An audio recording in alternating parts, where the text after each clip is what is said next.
Dear students, welcome back to the online sessions on AEC subject. So here what we do is we have one more topic, important topic in the syllabus, which is going to be the uh, regulation, okay, series and parallel regulator circuits. So regulator circuits, which is the last topic in the unit number 3, a very important topic, and this question would be given for 8 marks in general. You may either get a series voltage regulator or parallel voltage regulator. So therefore you should understand what is basically a regulated circuit or what is a regulation. Okay. So in order to know this regulation stuff, if you see this regulators, you got a transistorized regulators, series and shunt type of the regulators we have. Okay. So before we go to regulation, basic circuit, let us try to understand the application of the regulator. Where we normally use this regulator circuit. We use this regulated circuit in a regulated power supply. Okay. So we discussed in the rectifiers chapter. Now, what is the application of a rectifier? The application rectifier is normally used in the power supply unit. The heart of the entire rectifier circuit is going to be, the heart of the entire power supply unit is going to be the rectifier circuit. So rectifier is an electronic circuit, is normally used to convert a bidirectional signal into a unidirectional signal. So rectifier is going to be heart of the regulated power supply, and the regulator circuit is going to be the last unit in the regulated circuit. So in the basic electronic subject, we have studied up to filter circuit, right? We have used L filter, we have used C filter, we have used pi filter. Okay, so we have used LC filter, so on and so forth. So all those filter circuits are going to be the output of the rectifier circuit. So we have, why we have used a rectifier to just to transform or to convert a bidirectional signal into unidirectional signal. See here, the signal to the input of the rectifier is going to be bidirectional. It has got a positive as well as negative peaks. And these positive and negative peaks are simply converted into only positive peaks. That means we are converting a bidirectional signal into unidirectional signal. So that is what we do in the rectifier circuit basically. Now in the regular, what is the basic block diagram of a regulated power supply? The input to the rectifier is given through a transformer, which is basically a step down transformer. Because why we have to step down? The electronic circuits are going to operate with a very small DC voltages, say starting from 5 volts to 10 volts DC. So, but input voltage is going to be of 230 volts. So therefore, we have to down convert this voltage of 230 to 5 volts or 10 volts, or 5 volts to 10 volts, and the frequency is going to be 50 hertz signal. So we cannot change frequency here. We are not changing frequency. Frequency will be transmitted as it is to the rectifier circuit. So only thing what we will be doing is, by using a step down transformer, we are going to step down the input signal, okay, from 230 volts to some reduced voltage known as 5 volts or 10 volts. So peak to peak. So this peak to peak is going to be maybe 10 volts. This peak to peak maybe of 5 volts, maybe of 20 volt signal is normally going to get generated from the transformer circuit. So transformer is an electrical device. Why? Because in order to operate this transformer, we need AC signal. So if you give a DC signal to a transformer, the transformer is going to get burnt off. So usually transformer is going to be AC operation device, AC operating device. So therefore it converts AC to DC. It's not, sorry, it not converts. So transformer is normally going to step down the voltage levels of AC of 230 volts to say 10 volts peak to peak. So both of them, input of the transformer, output of transformer is going to be AC for us. Only thing is the voltage level is going to decrease. So if you see this voltage level here, it is peak to peak, it is 230 volts, 58 signal. This is simply converted to some 6 volts. Peak to peak of say 6 volts. So by using a step down transformer, we normally going to achieve this. Step down means what? N1 is to N2 ratio taken as equal to around 200 is to 20. Then output of rectifier is given to the, so output of transformer is given to the rectifier circuit. So let us suppose if you are replacing this rectifier with a full wave rectifier, Then what happens? The positive and negative portion of the signal is simply been placed, simply been transmitted as a unidirectional signal. See, this negative is converted as a positive only. Positive is anyway positive transmitted. Negative will be converted to positive, and this is transmitted. That means every half cycle signal is being transmitted. That means this bidirectional signal is simply converted into unidirectional signal by using the rectifier circuit. So rectifier is an electronic circuit which is normally used to convert AC to pulsating DC. Now if you see this DC, the DC is changing. Therefore I can call this as pulsating DC. Then now we don't want this DC, we don't want such a pulsating DC applied to the electronic gadgets or electronic devices. So electronic devices need a perfect DC to operate, right? So therefore we have to convert this pulsating DC to a pure DC. So in order to do that, one step what we do is using a filter circuit. If you use a filter circuit, what happens? Your voltage levels will be coming more close to the required voltage. So required voltage is of some 5 volts. From 6 volts we can get this 5 volts. Now this is what, if you see around this 5 volts, you're going to see the oscillations or variations of the signal. Now this signal is also not really sufficient enough, or the you know, the this signal which is going to be pulsating or changing signal should not be given to the DC circuits or electronic circuits. So electronic circuits need a pure DC as the input signal for them to operate. Therefore we are going to use a regulator circuit which is normally going to produce a pure output from the changing signal. Now why this is changing? Actually using filter circuit we can achieve the signal which is going to be more close to the desired value. But what happens here is, if the input voltage is going to change, then the output voltage is also going to change around this particular pulsating DC. Now due to some noise inside these circuit elements also, we're going to get this changes in the circuit. Now all those things, whatever may be the reason it is, has to be simply suppressed, and we should get a perfect DC signal that we can achieve by using a regulated circuit or a regulator circuit. So this is known as regulation. Now we have two types of regulators called as transistorized regulators in the syllabus. One is going to be a series voltage regulator, other one is going to be a shunt voltage regulator. Now, why we use regulators? It is designed to keep the output voltage constant under varying input and load voltage conditions. That means output voltage remains constant irrespective of changes in the input voltage and the load voltage conditions. The input voltage, even though we say it is 230 volts, but the input voltage can never be exactly equal to 230 volts. The input voltage is always going to vary from 110 to some 300 volts. Whatever may be the voltage from 110 to 230 volts, the output voltage given to the electronic gadget should be of only 5 volts DC. So irrespective of changes in the varying input signal, the output voltage should be 5 volts. That is what one point. Next point is load voltage conditions.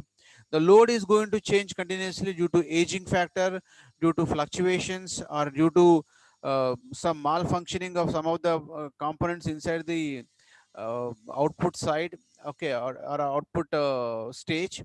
There may be problems. So therefore, load voltage is going to change as the load resistance is going to change. So this also should not affect on the input given to the electronic gadget from the appropriate circuits. Therefore, that is the reason why we will be using the voltage regulators. That means here we are using say something like to charge our mobile phones or to charge a laptop. What is that we are using? We are simply using a adapters or chargers. Now, what is the internal block diagram of the charger? This is going to be the block diagram. The first element is going to be, if you open that particular charger system, you find a transformer, a small transformer, you find rectifier, you find filter circuits. Usually you find a bridge type filter circuits. So usually rectifier, you're going to find a bridge rectifier. Here you're going to find filter, means what? Pipe filter usually you find out. then a regulator circuit. Output of the regulator is given to the actual electronic gadget known as a cell phone or the laptop, in fact, for that matter, any electronic device, say a digital television. So all these are the analog, all these are going to be all the inputs given, all the inputs that we apply to these circuits are going to be only DC voltage. So since the electronic circuits are going to operate with the DC, they simply comes under the electronic devices, right? Now, what is most important is to know something about a series voltage regulator and shunt voltage regulator. You should know the basic block diagram of the series voltage regulator. Now remember that block diagram is different. Block diagram cannot be same exactly as the circuit diagram. This we have tested in the feedback amplifier circuits. In block diagram, we mention each and every operation that needs to be performed inside the circuit diagram. But when you go to the real-time circuit, so those blocks will be there, but the blocks separation is going to be different. That means the connectivity is going to be different, but functionality is normally exist inside that particular entire circuit of a series voltage regulator. Okay. Anyway, first of all, you should understand about the block diagram, basic block diagram of a series voltage regulator. Now, two important points here, which are very much essential here. One is where we are correcting the rectified output across the load resistance. So you should connect a RL here. That is one important thing. Then the current flowing through load is being controlled by using the control element. This is also point. So it is based on how the control element is connected to the load. We simply call them as series voltage, shunt voltage. If the control element is in series to the load, then it can be called as a series voltage regulator. If the control voltage is connected in shunt to the load resistance, then that type of regulator is going to be called as a parallel voltage regulator circuit. So these two are the two varieties. So both are very simple operations. See, what is our objective? Objective is to get a pure DC when a varying signal, varying signal over the average DC line is given to us. You should get a pure DC. So that's what the main objective. So to fulfill this objective, we are just going with this particular block diagram. So in this, the control element is in series with the load. Therefore, it is called as a series voltage regulator. Now, what this control element will do? The control element is going to control the amount of input voltage that gets into the load. That is how the control element is going to control how much input has to be passed into the output that is being controlled by the control voltage. So, but this is the input given to the circuit and this is the output we are getting. Okay, to get this, we're using once again a closed loop control system. So this is going to be called as a closed loop control system. So we're going to use a closed loop control system to control the output load current. So if the load current IL is made constant irrespective of changes in the input voltage, then definitely we're going to get a constant voltage at the output, provided if the load resistance value is not going to change. So under that conditions, we will be getting these kind of things. Okay. Now, what is the operation or the process? You should know these particular steps because already we know basics of a feedback system. Basics of a feedback system. What is feedback? A part of the output is applied to the input is known as a feedback. Part of the input applied to the input to control the current flowing through the load is nothing but a feedback. Let us suppose the output voltage has increased. See here, output voltage has to be here.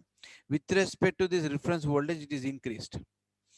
So suppose if the output voltage increases above the reference value, this 5 volts is reference, for example, then this increase in voltage above the reference voltage input should not produce the increase in voltage at the output.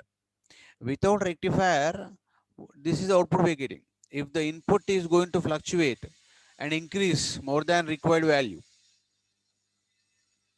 then what happens? Definitely, the output voltage is also increasing at the output of the filter circuit. It is not controlling that. To have a control on that also, we're using a regulator control circuit. Okay. So to do this, what are the blocks we're going to have in the control system, in the feedback control system? The first element called as control element is simply connected to the load in series. Now there should be a load resistance RL at the output terminals, and part of the output is sampled using a sampling circuit, and it is applied to a comparator circuit. What the comparator will do? The comparator is going to compare the feedback signal given by the sampling circuit and the reference voltage. What is the reference voltage? 5 volts. Whatever voltage you want it to be fixed, that is called a reference voltage. Now, if the voltage is more than this, say for example 5.4 is the signal, feedback signal given to it, and the reference voltage is going to be how much? Say 5 volts. So feedback signal is more than this. What is the difference of these two? 5.4 minus 5. It is 0.4. So 0.4 is the control signal which is more than 0, is applied to the control element. So this control element is going to apply negative feedback. What is happened to the negative feedback? There is a amount of increase of 0.4 at the input. Now due to negative feedback, what is the output current becomes, or the output voltage? Output voltage V naught becomes equal to simply Vin minus Vf. Vin is how much? 5.4 minus 0.4 becomes 5. So that means output voltage is simply regulated to only 5 volts. So whatever current that is required to flow through for the 5 volts, only that much current will be flowing. Okay. Now that is sampling is sample. This is sampled back and given it to it next time. Say for example, this is 5 volt, this is 5 volts. What is the comparator will do? It compares both. Both are same. It produces 0 as the output. When 0 is given to this, nothing is there. This is 5 minus 0, and you normally going to get 5. Like that, if the output voltage is going to change, then the input voltage is also, then the load resistance is going to get, the current flowing through load is going to get controlled. So that operation we are putting over here. That means if the input voltage increases by any means above reference voltage, say of 5 volts, then the feedback is going to increase. Obviously, if the output increases, the amount we take from the output is also going to increase. So feedback signal increases. If the feedback increases, what happens? Control signal increases. Control signal means that is the input given from comparator to the control unit is known as the control signal. That is also going to increase. When control input increases, control signal increases, voltage that is applied across the control element is also going to increase. There is a feedback voltage we apply to the control is also going to increase. Because of these two, what happens? The output voltage decreases back to its original value. That means it all based on the amount of increase in the current, amount of increase in the output voltage, that much negative feedback is applied to the control element. So once again, it will be brought down to the original value, previous value. So like that, we are going to have this. Okay. So same point, same method, that means same steps have been explained in this particular paragraph. So if the load voltage if the load voltage is going to increase, the comparator circuit compares the feedback signal. The comparator circuit is going to compare the feedback signal with the reference voltage and generates a control signal based on the feedback signal. So if the feedback signal increases, control signal also going to increase, which increases the voltage across the control element, thus decreasing the output voltage to its original value. So the control element which regulates the load voltage based on the control signal is in series with the load. We call it as a series voltage regulator. Therefore, we call it as series voltage regulator. So this is the basic principle of working of series voltage regulator. The next important one is going to be a shunt voltage regulator. As I was talking to you, if the control element is going to come in parallel to the load, then it is going to be called as a shunt voltage regulator. In the case of shunt voltage, what happens? The input current is going to get divided into ISH and IL. Now, I want the current flowing through IL is going to become constant, irrespective of the changes in the load voltage, which are under limitations. Okay. Right. Now, if the control element is in parallel with the load, then it is known as the shunt voltage regulator. Now, what is the heart of the voltage regulator? What is the heart of the power supply unit? It is a rectifier. What is the heart of the regulator? It is the control element. Control element is the heart of the regulator circuit. Hence, we differentiate the type using the control element, such that if control element is in series to the load, it is called series voltage regulator. If it is parallel, then we simply call it as a shunt voltage regulator. So in the case of regulators, always we consider the Vin is unregulated voltage. Obviously, Vin is going to be unregulated voltage. Okay. Now, what is the sequence of steps that will be followed to control the output voltage? Same flow of steps. If the output voltage increases above the reference voltage, then the feedback signal also going to increase. If feedback signal increases, control signal value is also going to increase. Then if the control signal value is going to increase, then the current ISH through the control element is also going to increase. That means the current IS is going to increase. That means this current the input current is going to be IL plus ISH. If ISH is going to increase, means what? It is going to draw, this control element is going to draw more current through the control element, and that will be simply bypassed to the ground. The amount of IL is simply decreased by ISH. Thereby, once again, same current is normally going to flow through the load. So that's what explained here. The current ISH through the control element is going to increase. If this is increasing, definitely IL is going to decrease. Because what is this? I is equal to ISH plus IL. If IL decreases, definitely IL is going to, sorry, if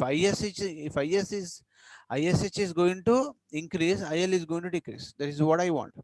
So as IL decreases, it will be adjusted to the current, which is equivalent to the voltage 5 volts. So V0 decreases to its original value. So this is the basic flow of operations of this particular, regulator circuit. Okay. So in the case of the current regulator, only this load current part we simply get into picture. If you go to voltage, if you go to series regulator, see this current part did not come across here. Output voltage voltage across control element increases, then output voltage is going to decrease. So in between this, you're going to have one more point added. So that means how many total steps we have? 1, 2, 3, 4, 5.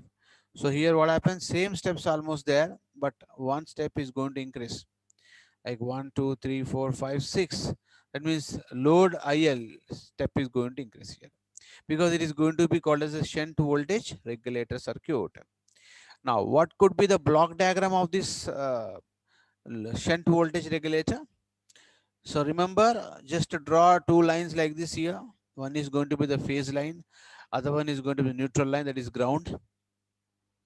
So from phase to the ground, you're going to have the load resistance. Now the control element should come across the load. That's why we connect in parallel to the load control element. This one I've drawn like this. Part of the output is taken as output using the sampling circuit that is applied to the comparator circuit, and the comparator is going to compare reference voltage with the feedback signal and gives a control signal to the control unit. Right. So this is the block diagram of the regulator with shunt connection. Okay. So that means what is so important is that how is the control element connected? It is connected in parallel across the load. That is what the thing. So this is the concept on which we are going to simply draw the block diagram of the series voltage regulator and a shunt voltage regulator. So these two operations have been explained. If the output voltage is going to change or it's going to increase, how we normally going to brought back the output voltage to the fixed predefined value for the regulation to take place. So this is what the concept which is very, very essential and important for us. Okay. And let us go with some of the references to end up our session. So called as a shunt regulator and a series regulator. So first difference is what? With respect to the elements of the circuit. So series regulator means what? The control element is in series to the load. In the case of shunt regulator, control element is going to come in parallel to the load. This is the first and foremost important difference. That means based on the architecture of the circuit, we differentiate them. Okay, that means physical structure of the circuit. Based on the physical structure of the circuit, we differentiate parallel and series type of the regulators. Parallel means shunt. So here what happens is some ISH current is flowing. Therefore, small current passes through the control element. Whereas here entire load current is going to pass through the control element. Here what happens? Small current of the load is normally going to pass through the control element. Here entire current of the load is normally passed to the control element. So any voltage, any change in output voltage is compensated by changing the ISH current through control element as per the control circuit. Now here coming to here, any change in the output voltage is compensated by adjusting the voltage applied across the control element as per the control circuit. The control element is low current, high voltage rating component. Yeah. In the case of the shunt regulator, the control element should be a low current, high voltage rating component. We expect the control element to draw less current. It should not draw more current because whatever fluctuations are there, those fluctuations are going to be 100% of less than peak to peak of less than 1 volt only. That means single peak it will be around 0.5. So because up to that time to get that particular value of such kind, we use a filters. Filters are going to produce such a designed output for us. So therefore, the drawing current in the shunt regulator should be through the control element should be low. So if the current is low means high voltage rating component, voltage will be high. Reverse is going to be there in series. The current element is high current, low voltage rating component, because all the load current is flowing through series control regulator. So obviously it is going to be a high current. It is going to draw high current.